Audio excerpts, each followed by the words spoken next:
Down in sunny Florida, where the palms sway but the stories still hit heavy, there's only one joint the Pizzaverse calls home: Willie's Pub. Run by Willie, the Pizzaverse press secretary himself. He don't just serve drinks, he serves the truth. Forget the tourist traps, the plastic margaritas, and the Mickey Mouse cocktails. At Willie's Pub, you're sipping real whiskey, eating sausage and peppers, and hearing tales that'd make the newspapers blush. It's the Florida escape with a Jersey soul. You'll find the wise guys sweating in linen shirts, the capos playing bocce out back, and Willie behind the bar, breaking down the headlines with more bite than a Florida gator. Sun, loyalty, and a stiff drink. What more you need? So whether you're flying in from Jersey or already sweating in the Keys, make sure you stop in. Willie's Pub, Florida's favorite hangout of the Pizzaverse. And remember, what happens in Willie's don't stay in Willie's. It becomes the next headline. Mugs, what the fuck you doing in there, you prick?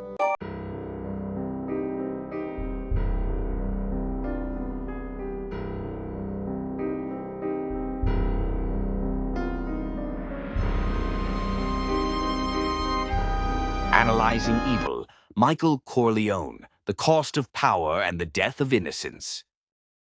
A Bambi's Twisted Tales and Pizzaverse Studios production. The King Who Never Wanted the Throne. Every empire starts with a promise and ends with a price. For Michael Corleone, that price was his soul. He was the golden boy, a war hero, a college man, the clean one. His father built an empire in the shadows so Michael could live in the light. But fate, blood, and vengeance got other plans. The story of Michael Corleone ain't just mob history. It's a study of corruption, of how good intentions rot in the name of duty. It's Shakespeare in a tuxedo. It's the American dream strangling itself with a rosary. You don't become the king 'cause you want it. You become the king 'cause nobody else can handle the crown. The good son. Michael starts as the outsider. He tells Kay, "That's my family, Kay. It's not me." That line right there, that's the ghost of who he was. Psychologically, Michael represents the moral self in denial, the part of us that believes we can stand next to sin without getting stained. But tragedy's got a funny way of finding people who think they're above it. When his father, Don Vito, gets gunned down in the streets, the dominoes start falling. He steps in not 'cause he's power-hungry, but 'cause he's loyal. He thinks he's saving the family, but really he's losing himself. The moment he pulled that trigger in the restaurant, that was the baptism of a new kind of Don. Not born from greed, born from necessity. Power and isolation. After he takes over the family, you can see it, the stillness in his eyes. The quiet, the distance. Michael's power ain't loud, it's surgical. That's psychopathy by adaptation. He ain't born a killer. He learns to be one because the world he lives in rewards control, not compassion. He don't enjoy murder. He sees it as strategy. And that's scarier than any trigger-happy goon.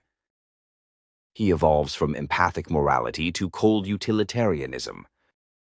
Every move's calculated, every silence deliberate. He don't yell, he don't flinch. But make no mistake, he's killing something every time he talks. By the time he's running the family from Tahoe, Michael's lost what made him human. The ability to trust, to forgive, to love. The myth of control. Psychologically, Michael suffers from what Freud would call ego inflation. The belief that he can control chaos by intellect and discipline alone. That's the tragedy of every leader who thinks he's smarter than fate. He believes he can protect his family by dominating it. He replaces love with power, unity with fear. And fear don't hold families together. It just keeps them quiet. The more he tries to control his destiny, the more it slips through his fingers, like the rosary beads his mother once prayed over. Power's funny. You start out using it to protect people. Then you use it to protect yourself. Kay Apologia and the Death of Love. Kay Adams ain't just a love interest. She's Michael's conscience. She's what's left of his moral compass. And when she walks away, that compass breaks. Their relationship shows the psychological cost of dual identity. Michael wants to be both saint and sinner, husband and Dawn. But those two lives can't coexist. When he lies to Kay, when he shuts that door at the end of The Godfather, it ain't just cinematic genius. It's a symbol. The barrier between humanity and empire. And every time that door closes, he's more trapped inside the darkness he built. The Dawn didn't kill his enemies. He killed the man he used to be. Family, faith, and the devil's bargain. Michael's story mirrors a biblical fall. He's Cain with a rosary, killing his brother Fredo with a prayer on his lips. That's what makes it tragic. Not the violence, but the contradiction. He believes in God. He believes in honor. But he acts like neither exists. That's cognitive dissonance at a divine scale. The mind trying to reconcile holiness with homicide. He wanted to save his family's soul, but every move he made damned it a little more. And yet he don't stop, because once you sit on the throne, stepping down means death. The American tragedy. Michael Corleone is the perfect metaphor for the American dream corrupted. A man who believed in justice, loyalty, and family, until those words became weapons. He's the son of immigrants who conquered America, but lost everything that made it home. By The Godfather Part 3, he's haunted, fragile, desperate for redemption. But the universe don't hand out clean slates, only quieter regrets. He confesses, he cries, he reaches for God, but redemption's a story he can't write anymore. You can take the man out of the streets, but you can't take the blood out of his hands. The psychology of power. Let's talk clinical for a minute. Michael exhibits traits of narcissistic trauma. He loses empathy not cause he's evil, but cause empathy became a liability. He isolates, rationalizes, and compartmentalizes. That's the holy trinity of power psychology. In the world of organized crime, emotion is death. So he amputates it like an infected limb. That's what turns leaders into tyrants. They confuse numbness with strength. He ain't heartless, he's haunted, there's a difference. Legacy and loneliness. By the end, Michael's sitting alone in Sicily. An old man in the ruins of his own empire.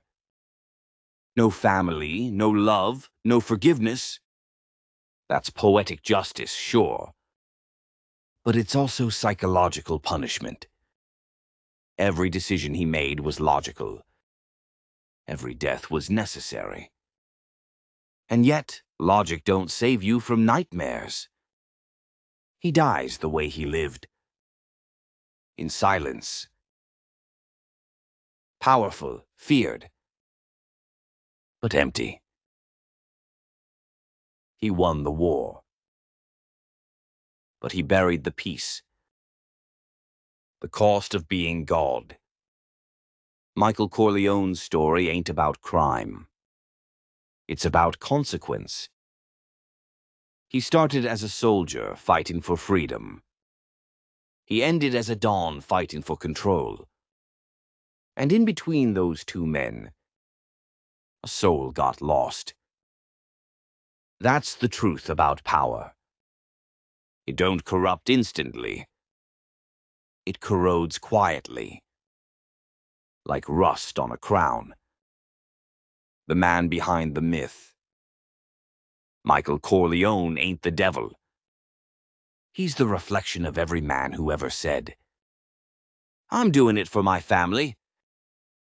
But the second you trade love for control, you stop protecting your family and start protecting your ego. That's when you stop being human and start being legend. This has been Analyzing Evil, Michael Corleone, The Cost of Power and the Death of Innocence. Brought to you by Bambi's Twisted Tales and Pizzaverse Studios, where morality meets madness, and every story's got blood on its hands.